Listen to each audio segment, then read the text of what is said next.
ముఖ్య నాయకులందరూ కూడా ఉదయపూర్వక నమస్కారాలు. ముఖ్యంగా నిన్న మక్తల్లో ప్రజాపాలన విజయోత్సవ సభ జరిగింది.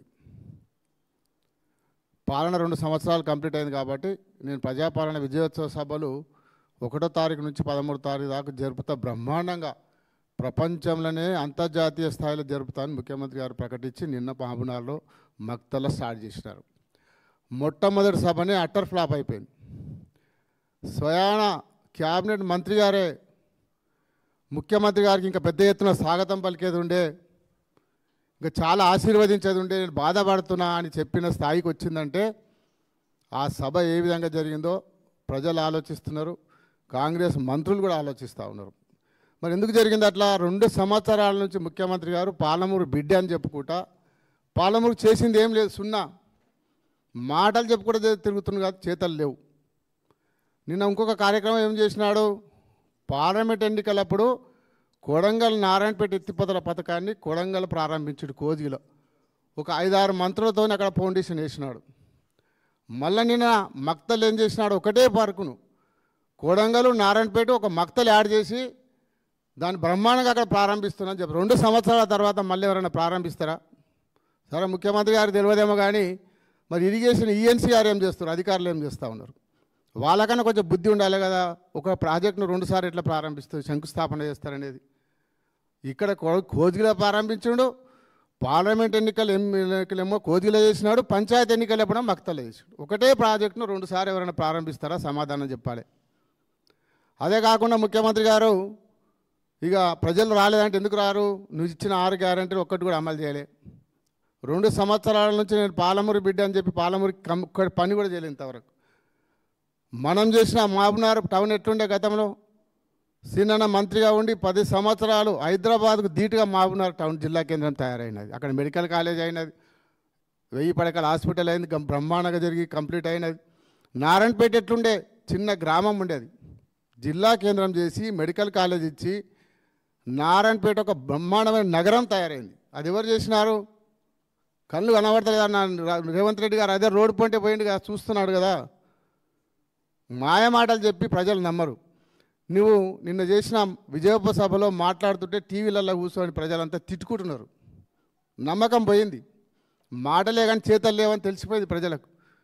కాబట్టి ఇప్పటికైనా బుద్ధి తెచ్చుకొని ఈ 3 ఏళ్ళైనా ప్రజల అవసరమైన పనులు చేయాలి, ప్రజలకు అవసరమైన పనులు చేసి మీరు ఏం చేస్తారో చెప్పాలి.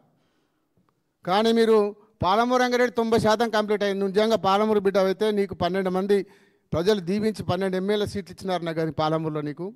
నువ్వు నిజంగానే పాలమూరు బిడ్డ అయితే పాలమూరు రంగారెడ్డి కంప్లీట్ చేయి. 10% కంప్లీట్ చేస్తే మన కొడంగల్ నియోజకవర్గానికే 150,000 ఎకరాలకు సాగునీరు వస్తుంది. డిజైన్స్ చేసి బ్రహ్మాండంగా రెడీ చేసి కాలువలు ఒకటే వర్కులు ఇచ్చి టెండర్ పెట్టి 4,000 కోట్లు ఇచ్చి కాలువలు తవ్వితే కొడంగల్ పట్టణానికి ప్రతి గ్రామంలో సాగునీరు అందే ప్రాజెక్టు పాలమూరు రంగారెడ్డి ప్రాజెక్టు. దాని పక్కన పెట్టి కేసీఆర్ గారికి ఎక్కడ పేరు వస్తుందా అని చెప్పి దాని పక్కన పెట్టి కమిషన్ల కోసం కొడంగల్ నారాయణపేట పథకం తీసుకొని 4,000 టెండర్ పెట్టి అగ్రిమెంట్లు చేసి కమిషన్లు తీసుకుని పక్కన పెట్టి ఒక 30 మట్టి తీయాలి. ఇంతవరకు దమ్ముంటే పాలమూరు రంగారెడ్డి కంప్లీట్ చేయి. నిజంగానే పాలమూరు బిడ్డ అని నిరూపించుకుంటే పాలమూరు రంగారెడ్డి కంప్లీట్ చేయి. 10% పనులు కంప్లీట్ చేయి. 18 లక్షల ఎకరాలకు నీళ్ళు వస్తాయి. అది కంప్లీట్ చేసి నిరూపించుకో. అదే కాకుండా 4th సిటీలో బ్రహ్మాండంగా చేస్తున్నాను చెప్తా ఉన్నాడు. కేసీఆర్ గారి ప్రభుత్వంలో 10 సంవత్సరాలలో 14,000 ఎకరాలు ల్యాండ్ ఎక్విజిషన్ చేసి ఫార్మసిటీ కోసం సేకరణ చేసింది. దాన్ని నువ్వు అత్త సొమ్ము అల్లుడు దానం చేసినట్టు ఓటర్లకు ఇవ్వడము, పెద్ద పెద్ద కంపెనీలకు ఇచ్చి షేర్ పెట్టుకోవడం వల్ల దాని ఫార్మా రద్దు చేసినావు. ఎన్నికలకు ముందు ఏం చెప్పినారు, ఆ ఫార్మా రద్దు చేసి మీరు రైతులకే తిరిగి ఇస్తామని చెప్పినారు. భూములు తిరిగిచ్చుడు కాదు కదా, అక్కడ ఉన్న ఫార్మసిటీ 14,000 ఎకరాలు దానం చేసి 50% కమిషన్లకు అమ్ముకుంటా ఉన్నాడు. 14,000 ఎకరాలను అమ్ముకుంటా ఉన్నాడు. స్టూడియోలు కడతా ఉన్నాడు. అంత పెద్ద రామోజీ ఫిలిం సిటీ స్టూడియో ఉండగా మళ్ళీ ఎవరో నార్త్ ఇండియన్కి వెళ్ళి స్టూడియో కడతా అని చెప్పి అక్కడ దానం చేస్తూ ఉన్నాడు. ఓటర్లకు దానం చేస్తూ ఉన్నాడు. ఎవరి కోసం దానం చేస్తున్నావు? ఎవరి కమిషన్ల కోసం దానం చేస్తూ ఉన్నావు? మీ సోదరుల కమిషన్ల కోసం దానం చేస్తున్నావు? సమాధానం చెప్పాలి కొడంగల్ తెలంగాణ ప్రజలందరికీ కూడా. నువ్వు ఈరోజు కోకపేటలో 1,52 ఎకరాలకు ఎకరా పోయింది, బ్రహ్మాండంగా పోయింది అని చెప్తా ఉన్నారు. దాన్ని ఎవరి ఫలితం అది? కేసీఆర్ గారు 10 సంవత్సరాల ప్రభుత్వంలో కేటీఆర్ మున్సిపల్ శాఖ మంత్రిగా ఉండి ప్రపంచంలోనే 10 నగరాలు ఒక నగరంగా తీర్చిదిద్దినాడు. హైదరాబాద్ బ్రహ్మాండంగా రోడ్లు వేసినాడు, ఫ్లైఓవర్లు కట్టినాడు. అట్లా నగరం తీర్చిదిద్దినందుకే ఈరోజు కోకపేట్ల ఒక్కొక్క ఎకరా 1,50,00,000 పలుకుతుందంటే అది కేటీఆర్ గారి యొక్క పుణ్యం. 152 కోట్లు పలుకుతుందంటే నీకు దమ్ముంటే ఫోర్త్ సిటీలో ఒక వెంచర్ చేయి. ఇక్కడ కేటీఆర్ చేసిన వెంచర్లా రోజు ఒక ప్లాట్ అమ్ముకొని నువ్వు ప్రభుత్వాన్ని నడుపుతున్నావు. నీకు నిజంగా దమ్ము ధైర్యం ఉంటే నువ్వు అంటున్నావు కదా ఫోర్త్ సిటీని బ్రహ్మాండంగా చేస్తా అంటున్నావు. ఫోర్త్ సిటీలో వెంచర్ చేసి ఒక ఎకరా ఒక 100 కోట్లకు 50 కోట్లకు అమ్మి చూపియండి. అప్పుడు నువ్వు నిజంగా డెవలప్మెంట్ చేసినట్టు నువ్వు ఒప్పుకుంటాం మేమందరం కూడా. అరే నిజంగా రేవంత్ రెడ్డి గారు మంచి వెంచర్ తయారు చేసిండు, 1,50,00,000కు 50 కోట్లకే ఒక ఎకరా పోతుందని చెప్పుకుంటాం. కానీ కేటీఆర్ చేసిన ప్రాజెక్టును తీసుకుపోయి రోజు ఒక ప్లాట్ అమ్ముకొని ప్రభుత్వాన్ని నడుపుకుంటా జీతాలు ఇచ్చుకుంటా నీకు జీతాలు ఇవ్వడానికి డబ్బులు లేవు. కేటీఆర్ గారు ఉన్న వెంచర్లోకి వెళ్ళి ప్లాట్ అమ్మేదాకా నీకు డబ్బులే గతి లేవు కదా. మాటలు బంద్ చేసి చేతలు చేయి. ఇప్పటికైనా 3 ఏళ్ళు నీకు అవకాశం ఉంది. తెలంగాణ ప్రజలు అవకాశం ఇచ్చినారు కాబట్టి ప్రజలకు ఏదైతే హామీలు ఇచ్చినో 6 గ్యారెంటీలు అమలు చేయి. బ్రహ్మాండంగా చేస్తా అంటున్నావు, మరి ఫ్యూచర్ సిటీ చేసి చూపి. ఒక రోడేలో ఒక బిల్డింగ్ కట్టలే.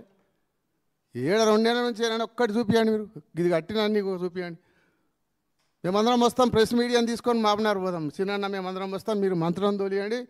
ప్రెస్ ముందర చూద్దాం మరి కాంగ్రెస్ వచ్చినాక ఏం పని చేసిందో, 10 ఏళ్ళ తెలంగాణ ప్రభుత్వం ఏం చేసిందో. మాబనారు పోదామా, గద్వాలు పోదామా, వనపర్తి పోదామా, మక్తలు పోదామా, ఎక్కడ పోదామా పోదాం.